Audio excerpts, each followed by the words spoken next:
তো দেখো বন্ধুরা, আমরা চান করে এসে গাড়ির কাছে জল মেরে দিলাম, পুরো কাজ একদম পরিষ্কার, গামছা ছড়ে দিয়েছি, চানটা করে চলে আসলাম। এরপরে সন্ধ্যাবেলা আমরা গাড়ি ছাড়বো। আস্তে আস্তে হয়েছে জাম, আজকে নরেন্দ্র মোদী এসেছিল তাই এতটা জাম দেখতেই পাচ্ছ, কত জাম লেগেছে। আর সারাদিন তো নো এন্ট্রি ছিল, এর জন্য হাইওয়েতে তোমার ওই সিঙ্গুরে তোমার নরেন্দ্র মোদী আসার কারণেই নো এন্ট্রি করেছিল। তো চলো এখন জাম ছাড়ছে আস্তে আস্তে। এখন আছি আমরা হচ্ছে পানাগড়, দেখতেই পাচ্ছ, এদিকে এদিকে একটা পাম্প, এদিকে একটা পাম্প।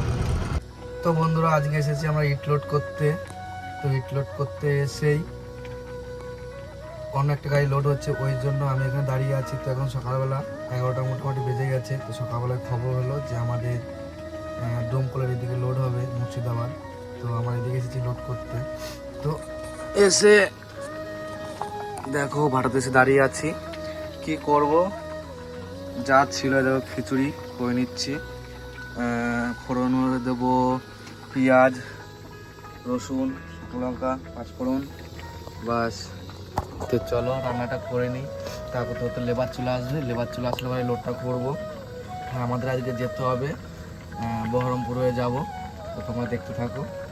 দেখো খিচুড়িটা তুলে নিয়েছি, কড়াই বসিয়ে দিয়েছি। এরপর আমাদের সর্ষে তেলটা দিয়ে দেবো, তারপরে পেঁয়াজ, আদা, এইগুলো ফোড়ন দিয়ে দেবো, তাহলে আমাদের খিচুড়ি কমপ্লিট। আর এটা তুলে এটার মধ্যে দিয়ে দেবো, বা এটার মধ্যে ঢেলে দেবো, তাহলেই হবে। একা একা আছি বন্ধুরা, দেখাতে পারছি না।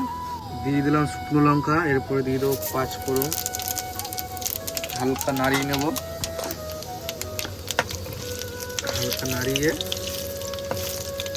এর উপরে দিয়ে দেবো আমাদের পেঁয়াজ, এটা যে পেঁয়াজগুলো ছিল সেগুলো দিয়ে দেবো। দাঁড়া,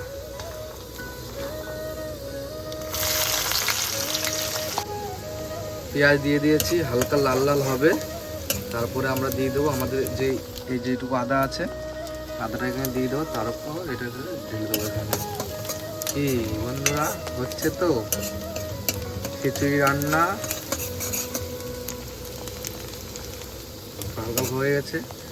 এরপর যেহেতু লাল হবে তো আদাটাও আমরা দিয়ে দিই। তো বন্ধুরা, খিচুড়ির মধ্যে গরম ফোড়নটা দিয়ে দিলাম, এরপর একটু ফুটলে পরে আমাদের খিচুড়ি রেডি, একদম সলিড।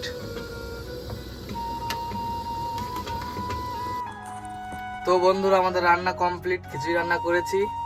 আর দেখি লেবার কখন আসে, তাকে তো খিদে পেয়ে গেছে, খেয়ে নিই। এই দেখো আমাদের রান্না কমপ্লিট পুরোপুরি। আমাদের খিচুড়ি কেমন হয়েছে এখন টেস্ট করে দেখবো, আশা করি ভালোই হয়েছে। তো চলো খাওয়া দাওয়া করে নিই, তাকে তো দেখি লেবার আসুক, কখন আসে। লেবার আসলে লোড করে একদম পুরো করে চলে যেতে হবে। দেখি গাড়ি আজ যাবে, কাল যায়নি, কেউ আজ যাবে।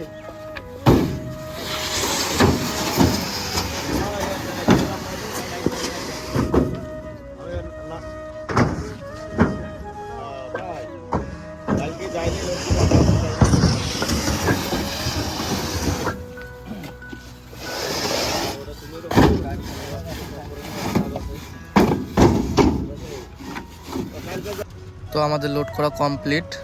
দেখো গাড়ি নিয়ে আমরা বেরিয়ে গেছি একদম। আর কোথায় লোড হচ্ছিল, ভাটাতে। ভাটা মানে তো বুঝতে পারছো যে কোথা দিয়ে যেতে হয়, গ্রামের রাস্তা দিয়ে। ভাটার তো মেন রাস্তার পাশে খুব কমই আছে। তো মেন রাস্তা থেকে আমরা কিছুটা এসেছিলাম, কিছুটা এসেই গ্রামের রাস্তা ঢুকে তারপরে বাসতলা দিয়ে এখন আমরা বেরোচ্ছি। তো এরপরে যাব পেট্রোল পাম্পে, তেল ভরবো, তেল ভরে তারপরে চলে আসলাম পাম্পে। 6000 টাকা তেল নিলাম, এই যে দেখো। এবারে তেল নেব আর বেরিয়ে যাব। হয়ে গেছে আর একটু বাকি। পাম্পে এইচপি কমপ্লিট, 64 লিটার তেল। তো বন্ধুরা, কালকে সারা রাত জার্নি করে তেল ভরার পর আমরা চলে এসেছি খালি পয়েন্টে। আর খালি করছি কুলগড়িয়া পয়েন্ট। এই জায়গাটার নামটা আমি সঠিক জানি না, কুলগড়িয়ার পরে। তো এখানে খালি করা আমাদের কমপ্লিট, এখন আমরা বেরিয়ে গেছি। তো আমাদের মাল লোড হবে আবার, এখন যাচ্ছি আমরা দুর্গাপুর। তো বন্ধুরা, ভিডিওটা কেমন লাগলো, সবাই ভালো লাগলো পরে লাইক, কমেন্ট, শেয়ার, সাবস্ক্রাইব করে দিও।